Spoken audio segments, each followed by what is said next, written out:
सतगुरु माता जी के पावन चरणों का ध्यान करते हुए बोलिए संतो जी, धान निरंकार जी, साथ संगत जी। दासी स्वागत करती है आप सभी संतों महापुरुषों का आपके ही अपने YouTube चैनल सच्ची गुरु भक्ति पर। तो साथ संगत जी, दासी आप जी के सामने फिर से एक नई प्रेरणादायक कहानी लेकर के आई है। आशा करती हूँ कि आप जी संतों महापुरुषों को जरूर पसंद आएगी। गुरु दक्षिणा। तो आओ चलते हैं इस कहानी की ओर। धैम्यक ऋषि के 3 शिष्य थे, आरुणि, अपमन्यु और वेद। वेद अब अकेला ही गुरु जी के आश्रम में था। वह आश्रम के सभी कार्य मन से करता था, अत्यंत कठिन परिश्रम करता, गुरु जी की आज्ञा में रहता। आखिर में गुरु जी के आशीर्वाद से सभी विद्या एवं कलाएं आत्मसात की। जिस समय गुरु की आज्ञा लेकर वेद अपने घर जाने लगा, तब उसने गुरु जी से गुरु दक्षिणा लेने के लिए विनती की।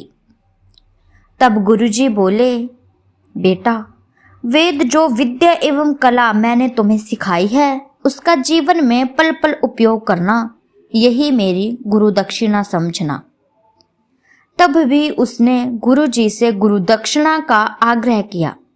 तब गुरु जी बोले, बेटा वेद, अगर यही तुम्हारी इच्छा है तो कोई साधारण वस्तु मेरे लिए लेकर आना, परंतु ध्यान रहे कि वस्तु लाते समय तुम्हें कोई देख ना ले।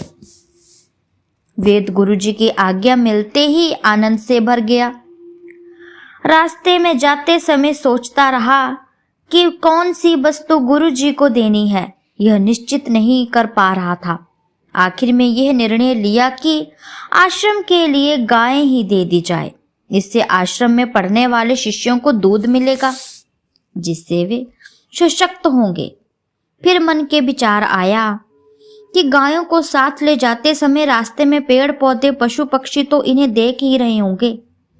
फिर ऐसा करते हैं कि गुरु जी को कुछ एक सोने की मुद्रा दे देता हूँ। ये सोचकर उसने घर में से एक सोने की मुद्रा ले ली। चुपचाप कमर में बांधकर वो जाने लगा। अब ये सोने की मुद्रा कोई देखेगा नहीं। अरे हाँ, गुरुजी ने तो ब्रह्म ज्ञान देते हुए बताया था कि परमात्मा कण कण में है, सर्वत्र है, सर्वसाक्षी है। तो परमात्मा की नजर से हटकर मैं ये वस्तु कैसे ले जा सकता हूँ। आखिर में हताश होकर खाली हाथ गुरुजी के पास वापिस आ गया। अपराध भाव से गुरुजी से क्षमा मांगते हुए बोला, गुरुजी, इस विश्व में कोई भी वस्तु मैं आपको नहीं दे सकता जिससे आपकी आज्ञा पूर्ण हो सके। गुरुजी बोले, शिष्य, जब गुरु की शिक्षा जीवन में धारण करके व्यवहार में उसका इस्तेमाल करता है ना, उस समय गुरु को सर्वाधिक आनंद प्राप्त होता है। तुमने मेरी शिक्षा को आचरण में लाकर मुझे सही गुरु दक्षिणा दी है। बस तुम्हारा कल्याण हो। जाओ अब खुशी से गृहस्थ आश्रम का निर्वाह करना। गुरु जी का आशीर्वाद प्राप्त कर उसने अत्यंत आनंद की अनुभूति की। वेद जब गुरु बनकर अपने शिष्यों को पढ़ाने लगा, उसी समय उसने मन में विचार बना लिया कि मैं अपने शिष्यों की कठिन परीक्षा नहीं लूंगा।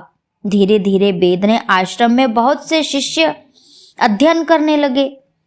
उन शिष्यों में उत्तक नाम का एक शिष्य था। वह भी अपने गुरु वेद जैसी गुरु की शिक्षा आचरण में लाता था।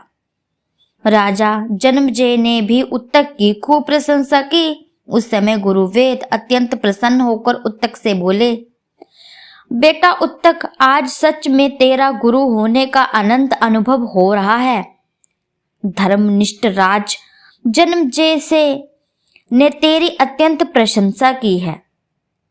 इसीलिए साथ संगत जी, किसी को नीचे गिराना आसान है, परंतु गिरे हुए को ऊंचा उठाना बहुत कठिन। किसी को धक्का देकर नदी में धकेलना आसान है, परंतु डूबते हुए को बचाना बहुत कठिन। स्वयं की जान खतरे में डालने जैसा है। जैसे संत महात्मा होते हैं, वही इस तरह के कठिन कार्य करते हैं। महापुरुषों का संपूर्ण जीवन परोपकार के उत्तम भाव से भरा होता है, इसीलिए साथ संगत जी वह ऐसे कार्य कर पाते हैं। केवल और केवल संत गुरु ही ऐसे होते हैं जो खुद को खतरे में डाल करके दूसरों की जान बचाते हैं, दूसरों का भला करते हैं। तो साथ संगत जी, दासी की कहानी आप जी संतों महापुरुषों को कैसी लगी? अगर साथ संगत जी अच्छी लगी हो तो चैनल को लाइक, शेयर, कमेंट और सब्सक्राइब जरूर कीजिएगा। ऐसी ही प्रेरणादायक कहानियां मैं आप जी संतों महापुरुषों के सामने लेकर के आती रहूंगी। तब तक के लिए साथ संगत जी धन्य निरंकार जी।